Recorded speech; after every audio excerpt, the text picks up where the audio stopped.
He thought the house was empty. No lights should be on. No sound should exist. But the moment the millionaire opened his front door that afternoon, he heard children crying inside his living room. His hand froze on the door handle. His breath stopped.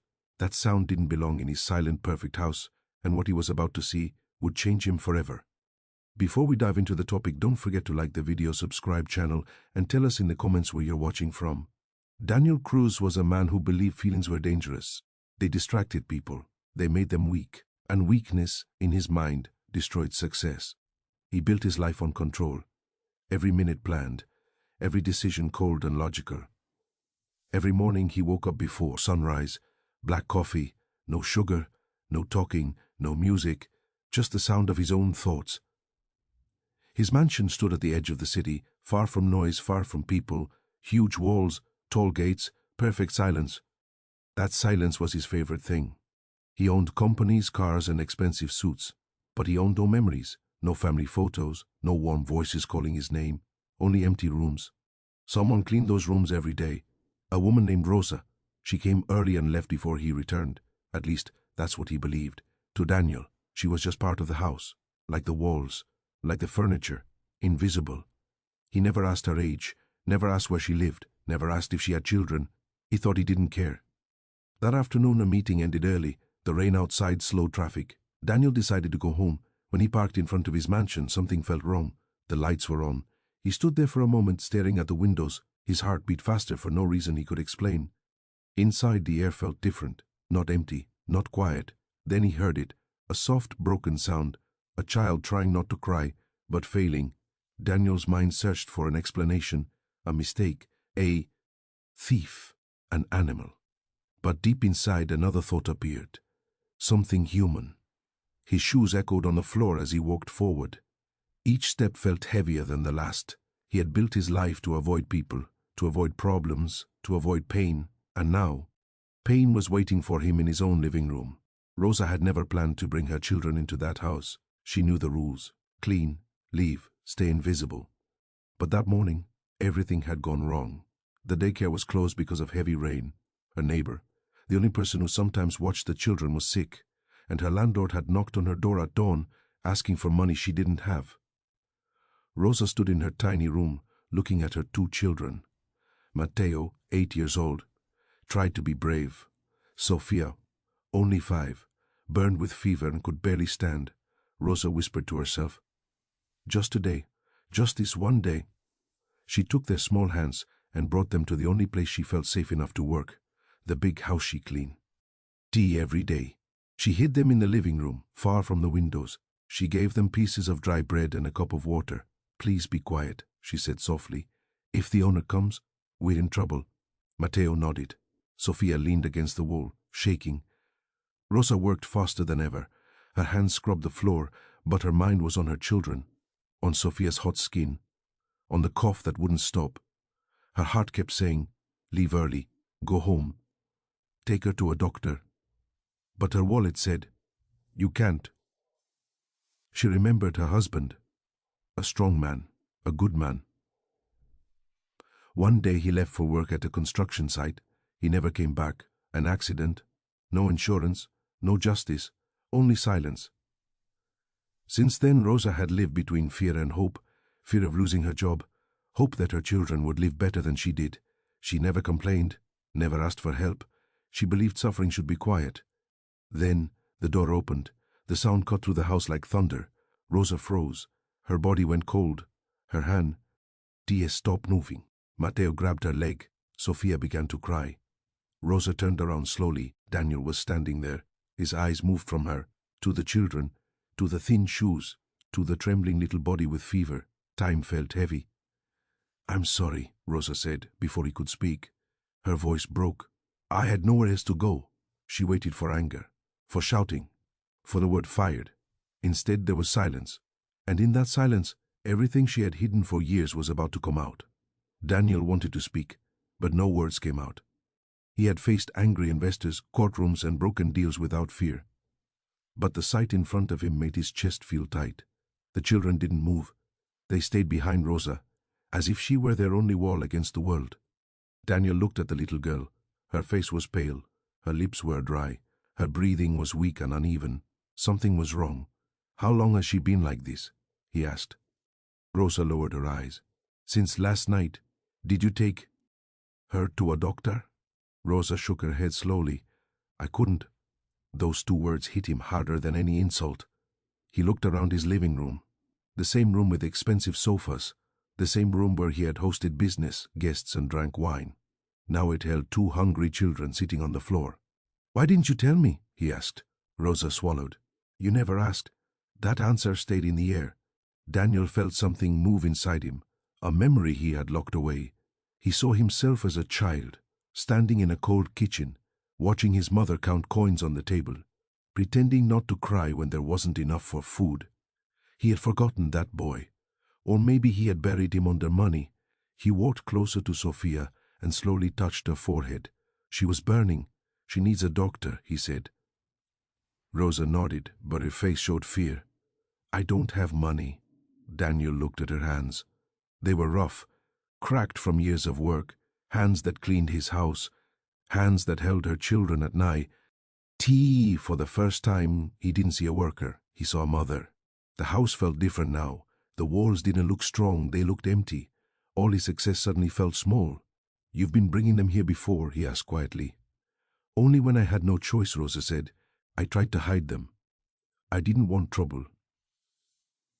Daniel closed his eyes for a second. He thought about how many days he had walked past this room without noticing anything. How many times Rosa had stood in front of him with her whole life hidden behind her silence. He picked up his phone, not to call his office, not to call a meeting, to call a hospital. When he put the phone down, his voice was low and serious. "We're leaving now." Rosa didn't understand. "For what?" she asked. "For her," he said, looking at Sophia. And in that moment, Daniel realized something painful. The biggest problem in his life was never money. It was not seeing the people who needed him most. The car moved through the rain in heavy silence. No one spoke. Sophia lay in Rosa's arms, her small body weak and hot.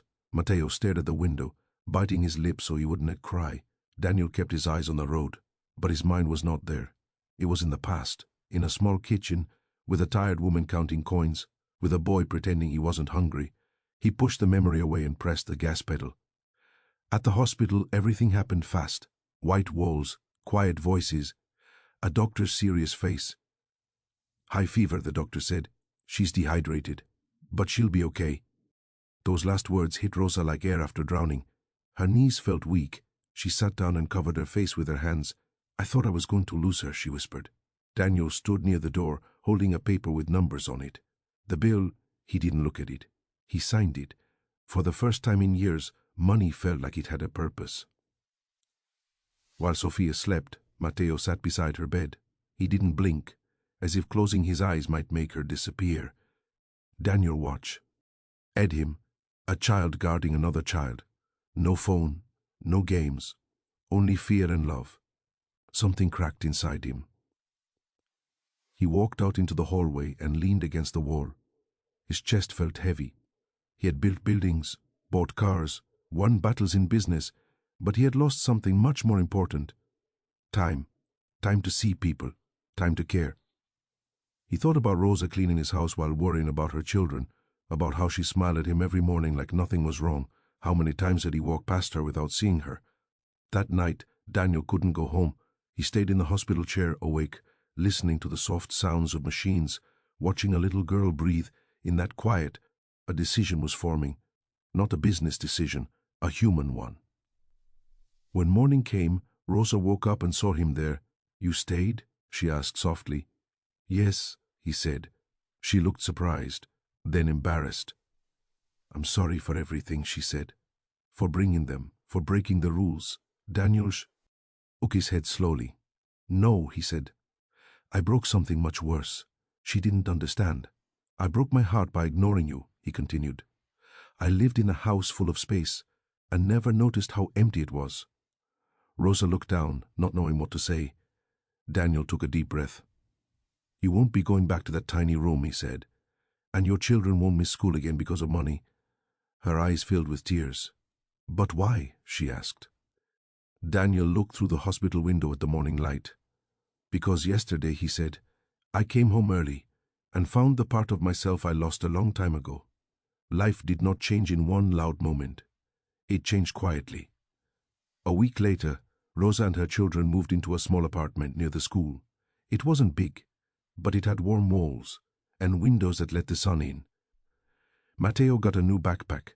Sofia got medicine and regular checkups. Rosa got a salary that no longer kept her awake at night. But the biggest change was not in their lives. It was in Daniel. He started coming home before dark. At first it felt strange. The house used to welcome him with silence. Now it welcomed him with small voices and moving footsteps. Matteo would sit at the table doing homework. Sofia would draw pictures on old papers. Rosa would cook simple meals, rice, soup, bread. Nothing expensive, yet Daniel felt full in a way food had never done. One evening, he watched Matteo struggle with a math problem. "I don't get it," the boy said quietly. Daniel leaned over the notebook. For a second, he hesitated. He had led companies, but had never helped a child with homework. "Let's try together," he said. Matteo smiled. That small smile stayed in Daniel's mind all night. He began to notice things. How Rosa always checked Sofia's forehead before sleep. How Matteo tried to be brave even when tired. How the house no longer felt cold. He also began to notice something else. His old life felt far away. Meetings still happened. Money still came. But now he thought about different things. About school fees, about food, about tomorrow. One afternoon, Matteo asked a question that stopped him. "Sir, are we guests here?" Daniel looked at the boy's thin shoulders, at the careful way he spoke. "No," he said slowly. "You live here." Matteo blinked. "Like family?" The word felt heavy. Daniel felt his throat tighten. He remembered his own childhood again. Lonely meals, long nights, a house without warmth. He placed a hand on Matteo's head. "Yes," he said, "like family." Rosa heard it from the kitchen. She didn't turn around, but her hands trembled. That night, she cried quietly in her room. Not far, fear, from relief. And in the living room, Daniel sat alone for a moment, listening to the sounds of the house. Footsteps, a cough, a child laughing in sleep. He finally understood something simple and painful. All those years, he had been rich in money and poor in people. Now, for the first time, his house was not just a place to return to, it was a place to belong. Daniel's mansion still stood in the same place. The walls were the same, the furniture was the same, the gates still closed every night. But the man inside was not the same. He used to walk through those halls without looking at anything. Now, every sound made him stop. A door closing, a glass moving, a small voice calling from another room. These sounds reminded him he was not alone anymore. He began to see things he had never seen before. How Rosa woke up before everyone else, even when tired. How Matteo tried to act strong for his little sister. How Sofia smiled, even after everything she had suffered. These were not people who asked for much. They only wanted safety. They only wanted to be seen.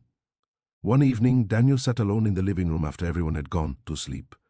The house was quiet again, but not empty. He thought about the day he came home early, about the crying he heard, about the fear in Rosa's eyes. If he had arrived 1 hour later, he would have missed everything. Their pain would have stayed hidden. His heart would have stayed closed. He realized something that made his chest feel tight. All his life he had been proud of being strong, of needing no one, of caring only about success. But true strength was not building walls. True strength was opening a door. He thought about all the people like Rosa in the world, cleaning, serving, suffering quietly, people who walk past us every day, people we never ask about. And he understood a hard truth. A house can be full of expensive things and still feel empty. A person can have everything and still be lost. What saved him was not nay, not power, not business. It was a moment, a sound of crying, a mother with no place to go, 2 children who needed help. That was all it took. From that day on, Daniel promised himself something. He would not look away anymore. He would not pretend not to see pain. He would not hide behind silence, because sometimes the greatest lessons in life come from the smallest voices, and sometimes the people who clean our floors are the ones who teach us how to be human again. That afternoon, the millionaire came home early and found more than children in his living room. He found the part of himself he had lost a long time ago, and he never wanted to lose it again.